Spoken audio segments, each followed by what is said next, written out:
Wisconsin Republican Senator Ron Johnson on the Senate Budget Committee. And, sir, good morning and welcome back here to America's Newsroom. Why do you think we haven't seen one? Well, I think they're afraid to put one forward. It's absolutely irresponsible. It has been now 751 days since the democratically controlled Senate has passed a budget. And the other thing that's very irresponsible is for this administration to be going out and scaring the public about what may happen if we fail to raise the debt ceiling. They're trying to blackmail us into increasing the debt ceiling, and that's just wrong. You think there is an active effort now to scare the public about the debt ceiling? Because what you have right now is you have these two worlds colliding. You've got to get a budget done in Congress that's acceptable by both sides, and you got to figure out what to do on the debt ceiling. Right. No, I think it's a concerted effort to scare the public and, say that if we don't increase the debt ceiling, it's going to be Armageddon. It won't be Armageddon. What'll end up happening is we're going to have to actually live within our means. According to President Obama's 2012 budget, he estimates that revenue would be $2.6 trillion next year. That's what we'd have to operate under. I mean, I'm not recommending, nobody's recommending it, but that is still $800 billion more than we spent just 10 years ago under President Clinton. So it would not be Armageddon. We would have to operate, I guess what I've been calling the debt ceiling budget. Again, nobody's recommending it, but we need to be responsible about this. We shouldn't be scaring the markets. We should be trying to calm the markets.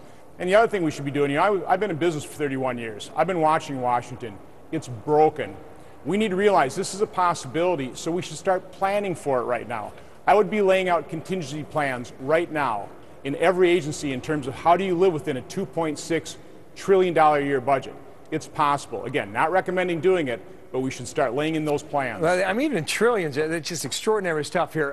Ken Conrad's a Democrat. He's negotiating right now with these bipartisan lawmakers. He says it's his own strategy not to put a plan on the table. He says to do that right now would force a vote in the Senate, would harden the positions on the right, harden the positions on the left. Let's wait until we get a deal together behind closed doors before we unveil it. That sounds logical, does it not?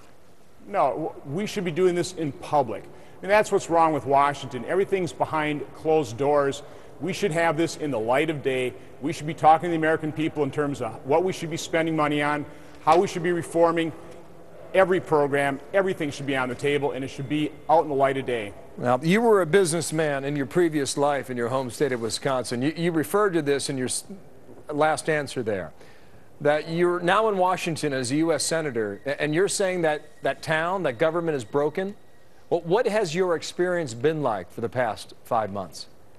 Well, I would say it's been a pretty interesting experience for a plastic salesman.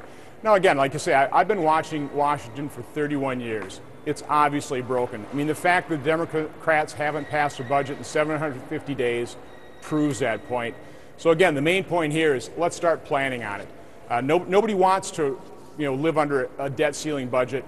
But it's possible. It would not be Armageddon. The administration has got to stop scaring the public. All right, Senator, thank you. We look at these numbers and we are floored by them. And frankly, you know, and the Democrats know too, that the American people, they are well in tune, in touch with this topic.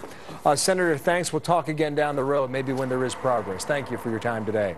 Thanks for having me on.